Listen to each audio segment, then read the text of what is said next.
이 시간 함께 은혜 나눌 하나님의 말씀은 스가랴서 6장 9절에서 15절의 말씀입니다.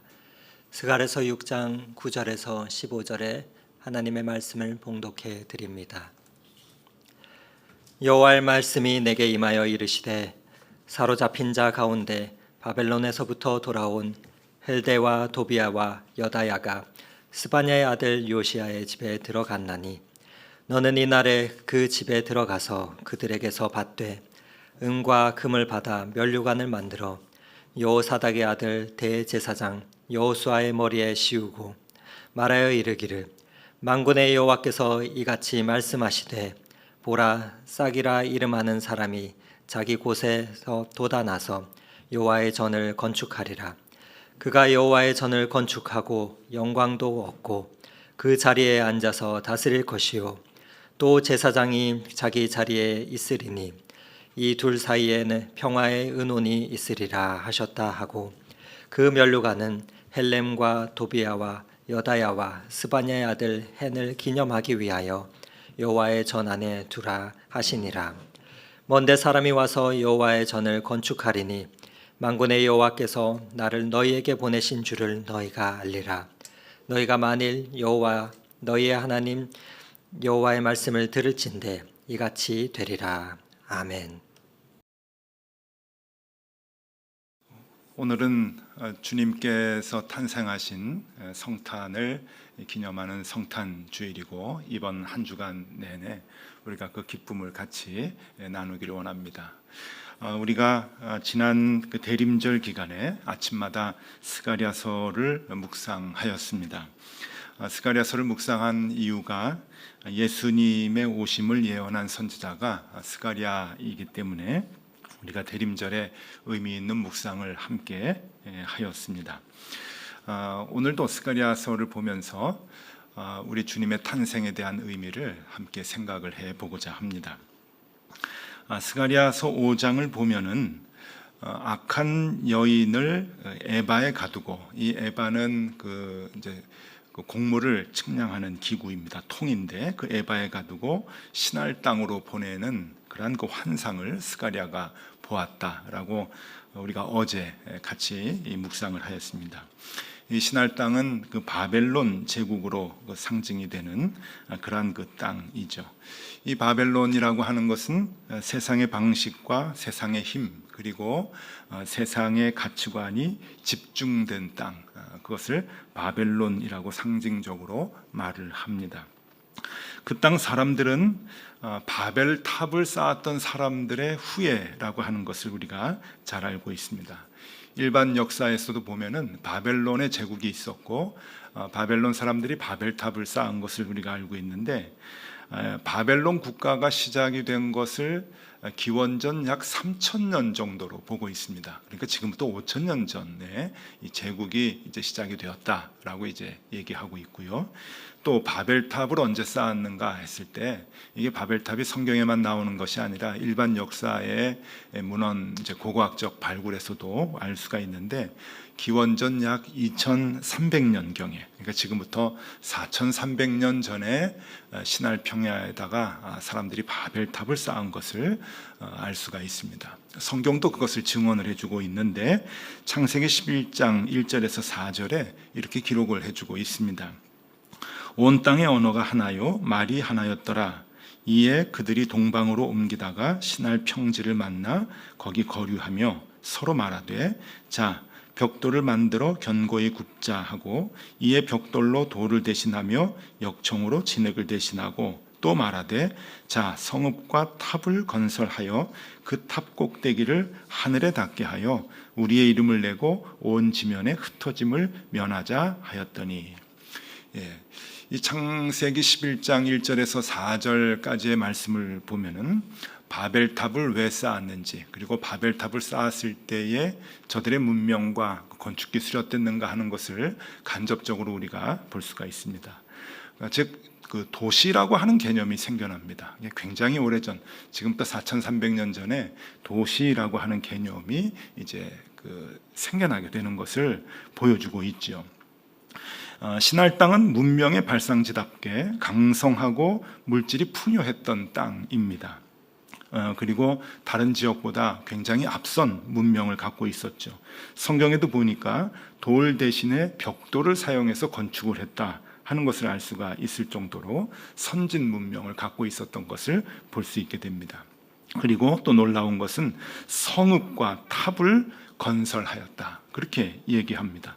그러니까 문명을 이제 발전시키는 모습을 볼 수가 있습니다.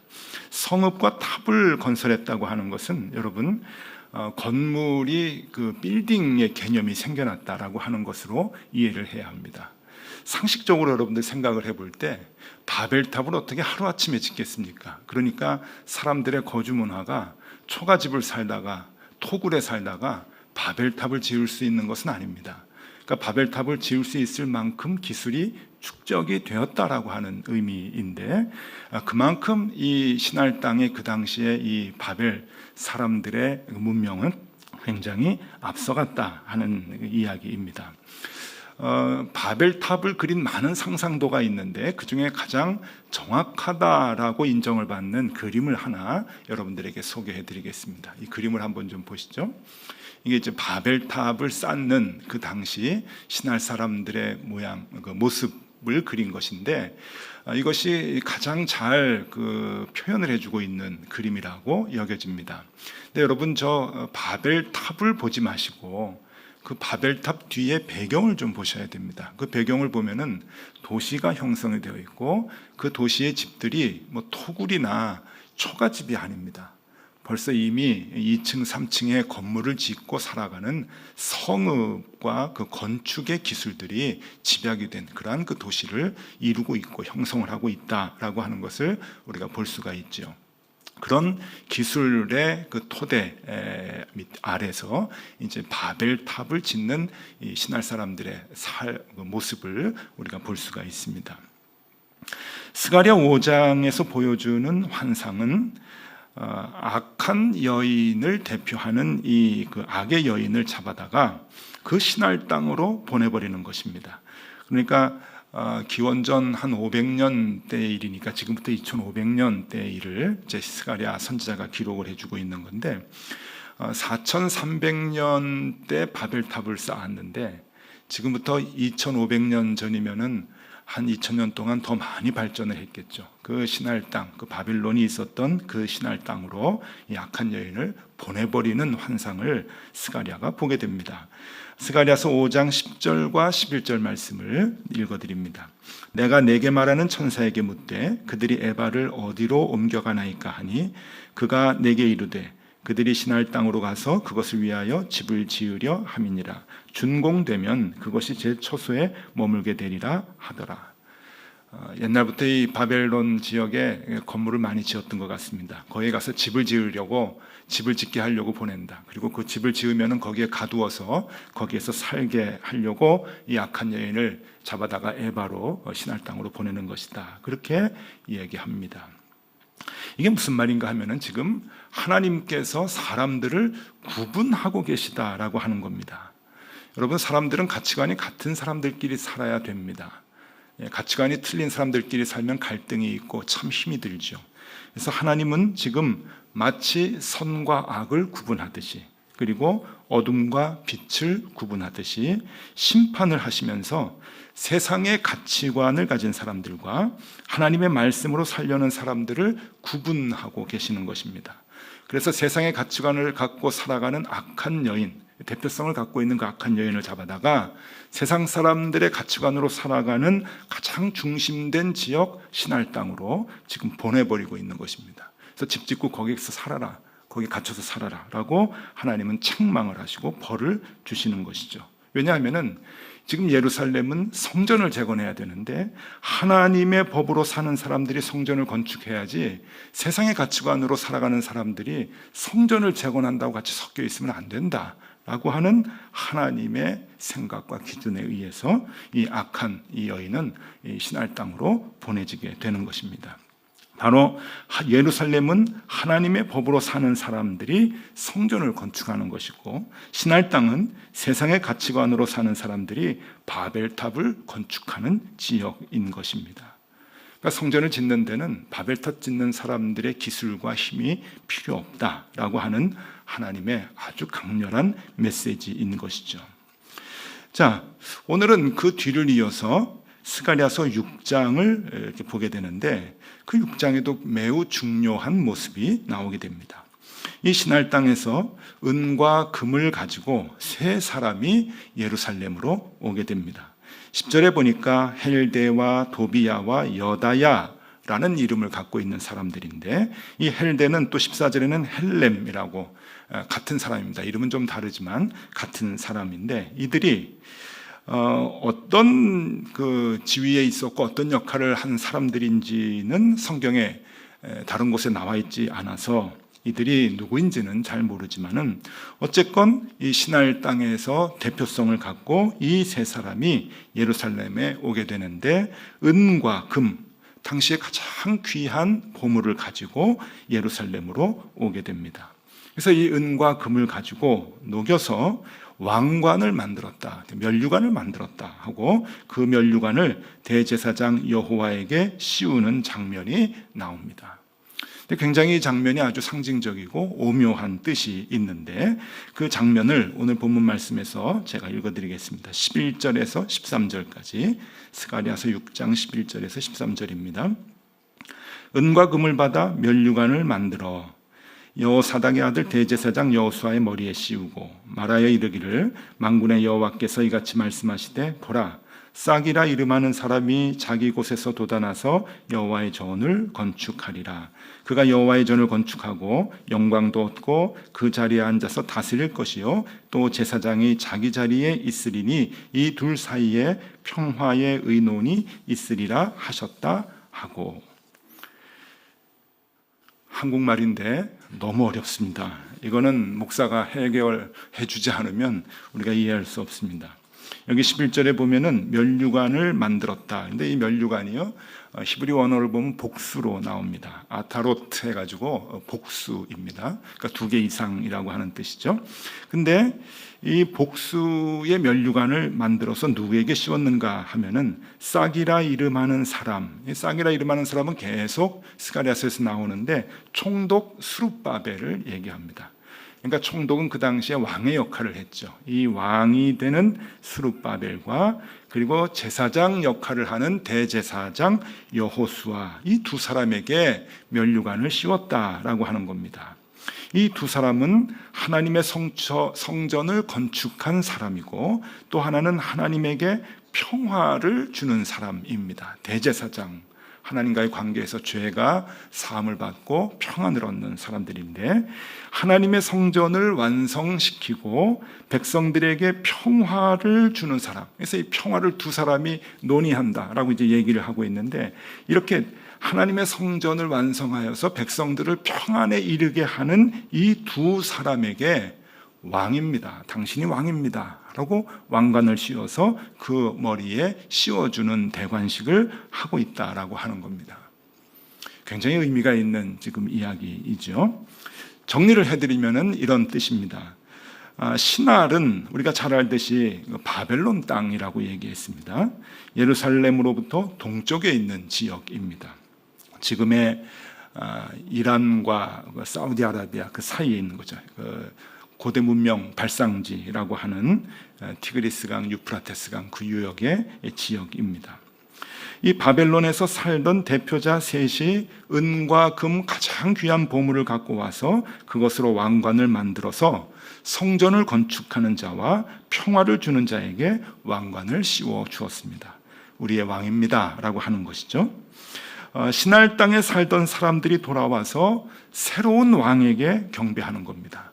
그러니까 신할 땅에도 가치관이 있는 거죠. 돈이 중심이고 사람의 힘과 권력이 중심이고 명예가 중심이고 그런 가치관으로 살아가는 그 무리들 가운데서 대표성을 갖고 있는 사람들이 나와서 가장 귀한 것을 주님께 드리면서 우리의 주인이십니다, 왕이십니다 라고 하는 그 경배를 보여주고 있는 것.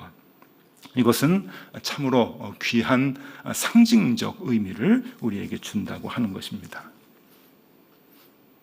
자, 이것을 평소에 우리가 성경을 봤을 때는 그저 그렇겠거니 생각을 하는데 오늘 성탄주일입니다. 뭐 겹쳐 보이는 것이 없으십니까? 예, 이미 설교 제목에 다 나와 있죠. 동방박사 이야기입니다. 동방박사가 동방에서 와서 황금과 유향과 모략 가장 귀한 것을 아기 예수께 바치는 그 모습이 오버랩됩니다. 겹쳐지는 것이죠. 마태복음 2장의 말씀을 제가 읽어드립니다. 마태복음 2장 1절과 2절 그리고 11절의 말씀을 계속해서 읽어드리겠습니다. 헤롯 왕 때에 예수께서 유대 베들레헴에서 나시매 동방으로부터 박사들이 예루살렘에 이르러 말하되 유대인의 왕으로 나신 이가 어디 계시냐?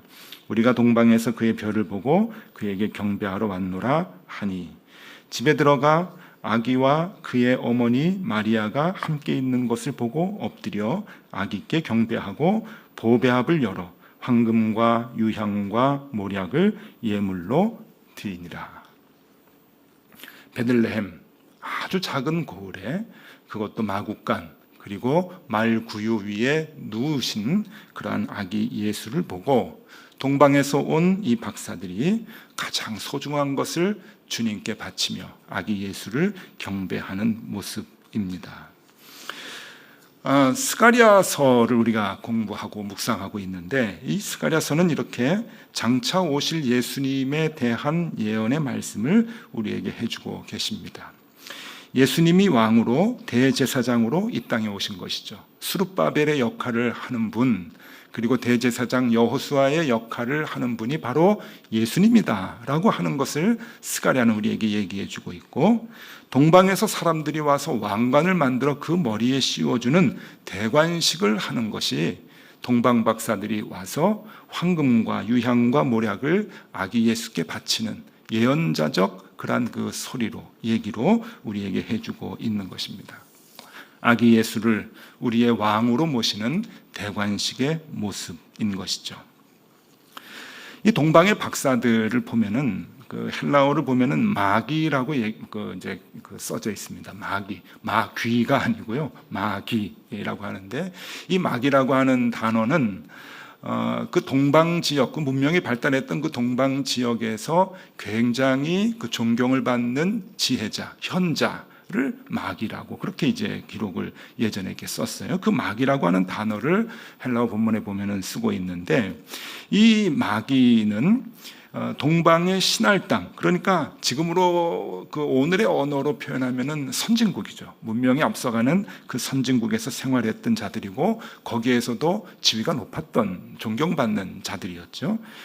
예루살렘에 가서 그 못된 포악한 헤롯 왕 앞에 섰을 때도 헤롯 왕이 함부로 하지 못할 정도의 신분이고 보면은 굉장히 편안하게 살 수 있었던 그런 신분이 높은 사람들이었다고 하는 것을 우리는 짐작할 수가 있습니다.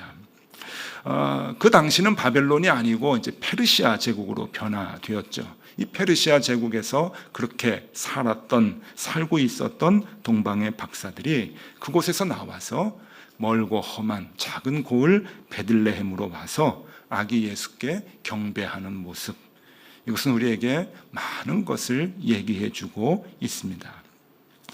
세계적인 세계관, 보편적인 세계관을 갖고서는 이것은 이해가 불가능한 사건이지요.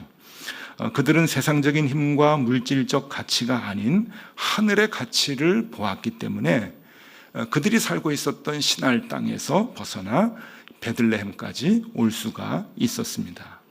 그들이 하늘의 가치를 갖지 못했다고 한다면 절대 할 수 없었던 일이고, 아기 예수를 절대 찾아볼 수도 없었던 일입니다.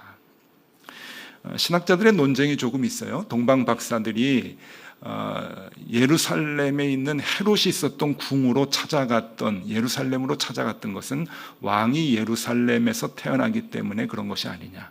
그러니까 그들이 신할 땅의 가치관을 갖고 있었기 때문에 왕궁에서 태어나는 아기를 맞이하려고 예루살렘에 간 것이 아니냐라고 얘기를 하는 것에 대해서 신학자들은 이렇게 답변을 합니다. 그것이 아니라 예루살렘에 사람들이 많이 살고 있기 때문에 예루살렘에 가야 아기 예수가 어디에서 태어날지 소문을 들을 수 있었기 때문에 예루살렘으로 갔던 것이지, 왕이기 때문에 왕궁에서 태어나는 것을 기대하고 간 것은 아니다라고 얘기를 하는데, 그 일리가 있다고 여겨집니다. 그러니까 그것을 물어보고선 예루살렘에 가서 물어보고서는 바로 행동을 바꾸고 목적지를 바꿔서 베들레헴으로 간 것이 그것을 증명해 주고 있는 것이죠. 그들은 가치관이 하늘의 가치관으로 바뀌었기 때문에 바벨론의 가치관에서 신할의 가치관에서 하늘의 가치관으로 바뀌었기 때문에 베들레헴으로 갈 수가 있었던 것이고 별의 인도를 받을 수 있었던 것이고 아기 예수를 말 구유에 누워있는 아무 얘기도 하지 못하는 아기 예수를 알아볼 수 있었던 것입니다. 이것이 중요한 것이죠. 여러분, 우리가 진정 하늘의 가치관을 갖고 있다고 한다면 삶의 관심이 달라질 수밖에 없을 것입니다. 우리가 진정 하늘의 가치관을 갖고 있다고 한다면 살아가는 방법은 달라질 것이 분명합니다. 우리가 정말 하늘의 가치관을 갖고 있다고 한다면 내 삶이 변화될 것입니다. 오늘 성경은 우리에게 그것을 얘기해 주고 있는 것이죠. 교회도 마찬가지입니다. 교회가 진정 하늘의 가치관을 갖고 있다고 한다면 여러분, 교회는 변할 것입니다. 지금 교회 때문에 많이 걱정들을 하죠. 특별히 한국 교회. 왜 그렇습니까? 겉의 모양은 교회고 말은 교회라고 얘기하지만 우리가 갖고 있는 대부분의 가치관은 다 바벨의 가치관입니다. 신할의 가치관인 것이죠. 그 가치관을 가지고 교회를 세우려고 하니 여기 자꾸 부대끼는 겁니다. 자꾸 일이 풀리질 않는 것이죠. 그러니까 교회가 교회 역할을 하지 못하고 사회로부터 욕을 먹는 이유는 그 가치관의 변화가 아직도 되지 않기 때문에 그런 것입니다. 우리 교회 얘기를 좀 해드리겠습니다. 지난주에 제가 여러분들에게 영상 편지를 하나씩 보내드렸습니다. 우리 교회가, 그리고 특별히 당회가 코로나로 인해서 지난 한 해 동안 쓰지 못했던 그런 그 예산들, 그래서 한 해가 지나고 나니까 예산이 조금 남아서 교우들에게 돌려드리겠다고 하는 그러한 그 사랑 나눔 프로젝트를 당회가 결정하고 그것에 대해서 안내하는 영상을 여러분들에게 이제 보내드렸습니다. 그것을 이제 여러분들 등록한 교인들에게 개인적으로 영상으로 보내드린 이유는 이것을 이제 오픈시켜서 하면은 자꾸만 이상한 얘기들이 나오고 또 욕을 하는 사람들도 많이 있고 그래서 우리 교인들에게 좀 조용히 해야 되겠다 해서 영상을 보내드렸습니다. 이런 일들을 이제 하기 전에 교계의 몇몇 분들에게 의논을 좀 했죠. 이런 계획을 좀 갖고 있다라고 하니까 깜짝 놀라시면서 대부분 이렇게 얘기를 하십니다. 어떻게 그런 일을 할 수가 있겠느냐? 어떻게 교회가 그런 일을 어떻게 하느냐? 이제 그런 이제 다들 놀라서 얘기를 하셔요. 제가 뭐 대답은 못했지만 속으로 어떻게 이걸 가지고 놀라는가? 저는 그렇게 생각을 했죠. 어떻게 이런 일들을 어떻게 하지 않을 수가 있을까 하는 오히려 그런 생각을 이제 하게 되었습니다. 저는 많은 교회들이 아직도 신할의 가치관을 가지고 살아가고 있지는 않는가, 교회를 운영하려고 하지는 않는가 하는 그 생각을 이번에 또 하게 되었습니다. 왜냐하면 많은 분들이 우리가 헌금한 것을 교인들에게 돌려주겠다고 하니까 걱정을 하는 거예요. 내년에 어떻게 될지 모르는데 좀 가지고 있어야 되지 않느냐. 또 큰일이 생길 수 있는데 어떻게 조금 돈을 좀 예비비를 좀 가지고 있어야 되지 않느냐. 그런 이야기들이 좀 많이 있죠.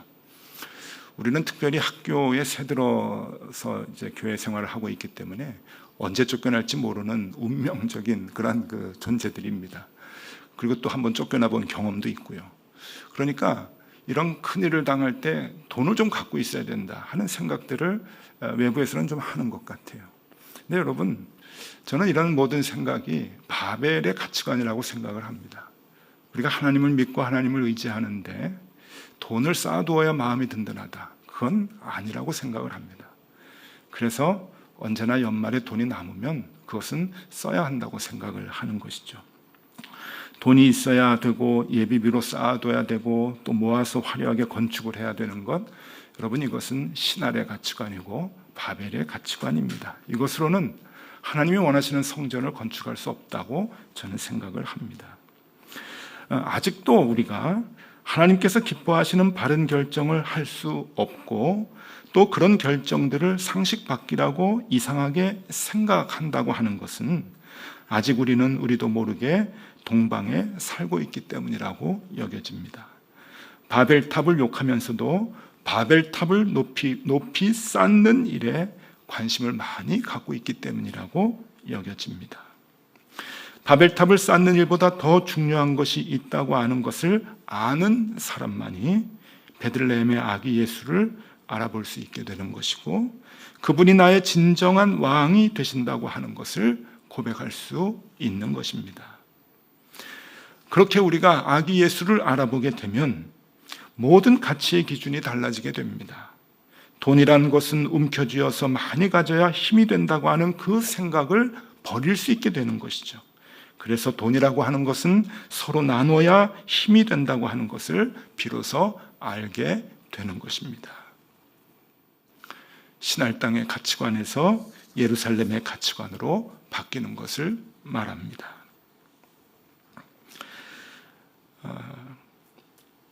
이 얘기를 해야 되나 안 해야 되나 고민하다가 설교 준비할 때 그래도 여러분들에게 드리는 것이 낫겠다 생각을 해서 조심스럽게 드립니다. 이번에 영상 편지를 보낼 때 이 일을 주관하는 위원회가 이제 TF팀이죠. 위원회를 만들어서 준비를 했는데 한 달이 넘도록 철저하게 준비해서 이 프로젝트를 마련을 했습니다. 사랑 나눔 위원회라 그렇게 이제 위원회 이름을 이제 붙이고 전문가들, 사회복지사들 이렇게 다 모아서 많은 회의를 해서 이러한 결정들을 하게 되었는데 이 프로젝트 안을 다 이제 거진 완성을 이제 시키는 단계에서 이 프로젝트를 만든 위원들이 담임 목사인 저에게 문자를 보내왔습니다. 그 문자의 그 내용은 이런 것인데 제가 오늘 동의 없이 여러분들에게 그냥 그 문자를 이렇게 읽어드리겠습니다. 여러분 한번 들어보세요.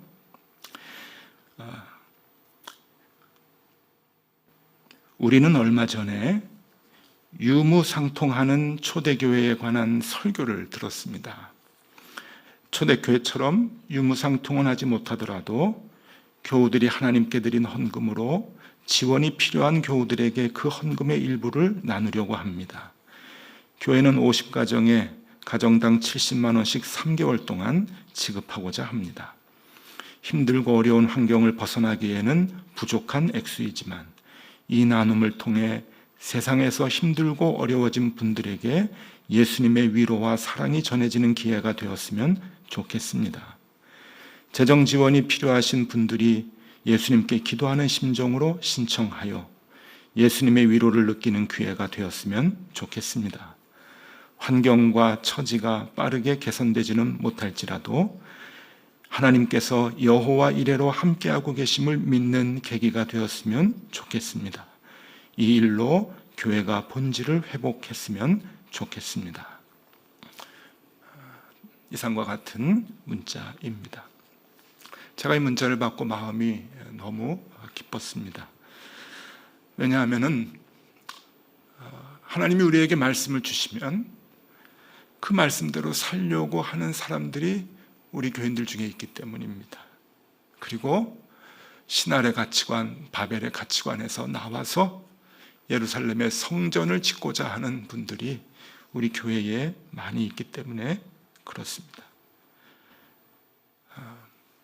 오히려 더 나누지 못하는 것을, 정말 초대교회 같이 그렇게 살지 못하는 것을 안타까워하면서 교회다운 모습을 다시금 회복하고자 애쓰는 그러한 교인들이 있어서 너무나 감사했습니다.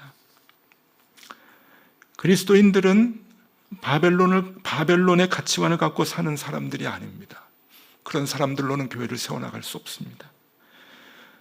예수님을 자신의 왕으로 섬길 수 없습니다.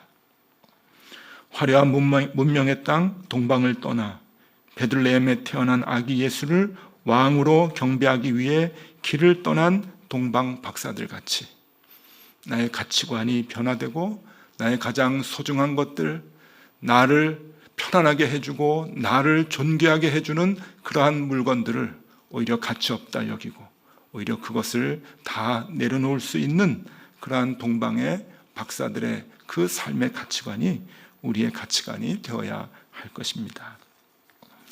세상의 가치관으로 살지 아니하고 주님이 나의 왕이십니다 라고 고백을 하고 오직 말씀으로 살려고 발버둥 치는 우리 교인들, 여러분들이 바로 현대의 동방 박사들입니다.